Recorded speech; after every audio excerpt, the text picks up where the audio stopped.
Hi, I'm Drew. Welcome to the Beggars Woodshop. In this first part of a multi-part series done here on the channel, we will go through and fine-tune upgrades to the Shopsmith. We start with the dust collection, help keep our runs clean, and that's coming up right here on the Beggars Woodshop. Come on inside. This program has been made possible by contributions from our viewers. Thank you.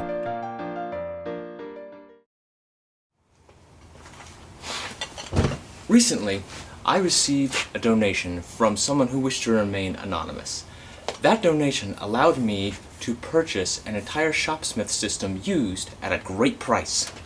Now, I received a lot of really great upgrades to my Shopsmith, and there's some future videos coming. Some of those upgrades, I can't wait to get started. One thing that always amazed me too about this purchase was it also had the original paperwork from the first owner of the machine. Receipts, everything. Real neat. But today I want to start here. The dust collector. DC3300. Now, I've got a lot of extra pieces that go with this, specifically tubes and ways of sucking up the dust, and extra bags. But this thing needs a massive clean out. And I have to be careful too, because I think someone used this to pick up some kind of ash. Because there is some unrecognizable dirt in there, and it looks like ash. Unknown stuff in there. And I hate to figure out what it is. It looks like even some hair. Ugh. Well, let's get this thing in the backyard and get ready to clean it out. As long as I don't make another mess doing it.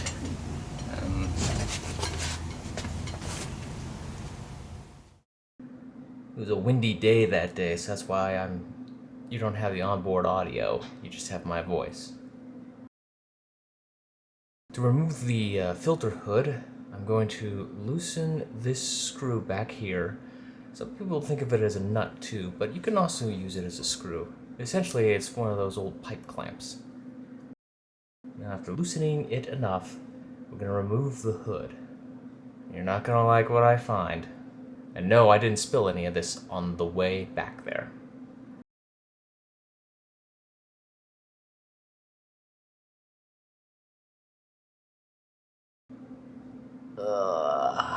Look at all that buildup.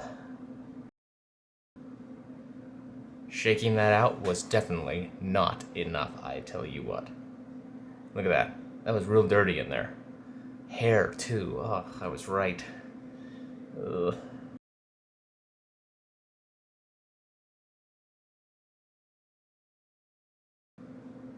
Now, I should have had a bag on all of this, but the bag was removed before I transported it back to my place, since the bag was also pretty dirty and gunky. Probably would have saved me a lot of trouble. Fortunately, I have replacement bags.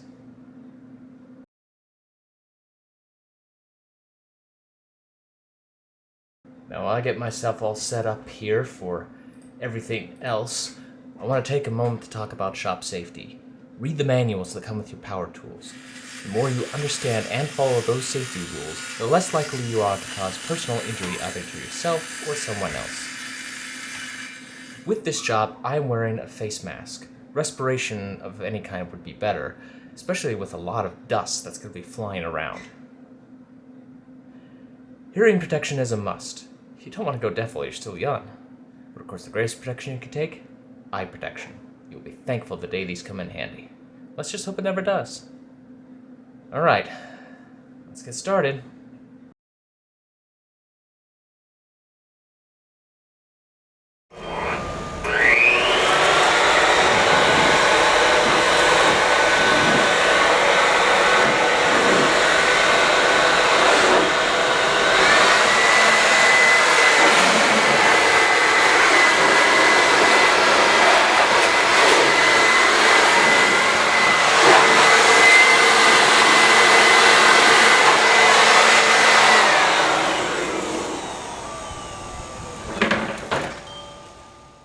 Now I'm going to start with the bag. I flipped it inside out to kind of help out a little bit. But unfortunately, leaving it on the ground was not ideal. I eventually put it on a rock, and that held it in place. Holding it in the sky isn't helpful either. So off to the rock we go.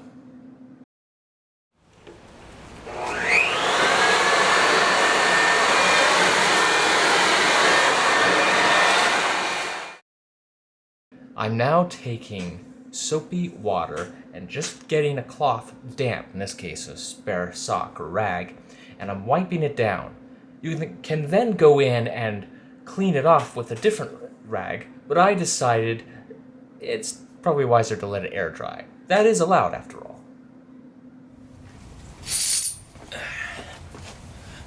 Well, everything is certainly a lot cleaner. Although it's not 100%, it's far better. Now I get to attach the bag. And that's not going to be easy, because I've got the older style, where it's all clamped.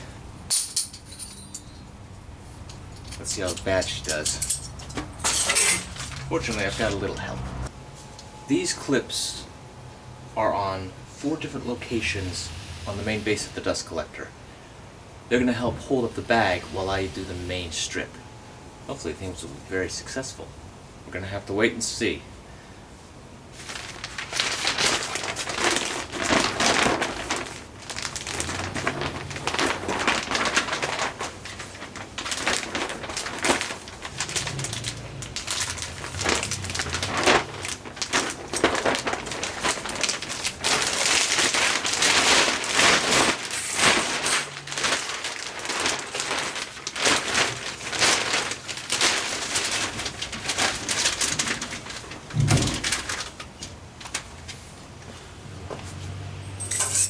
Okay, now for the hard part.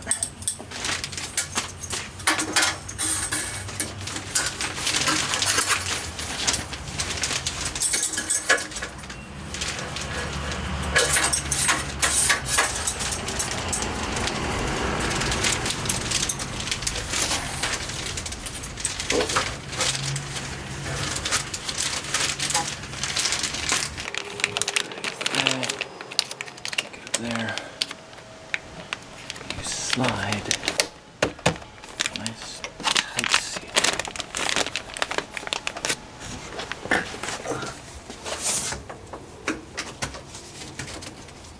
Okay. Let's see how she sounds.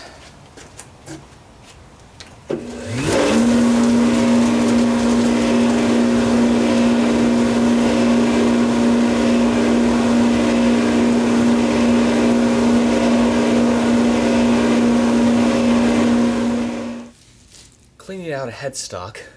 I got a lot of sawdust here. Let's see how well it picks up. That way you at least get a little bit of something.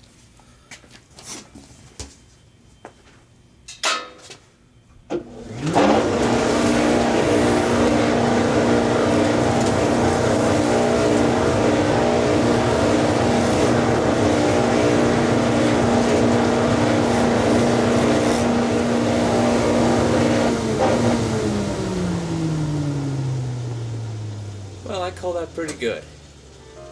Not bad. Hey, let me show you the project we're going to be working on next time.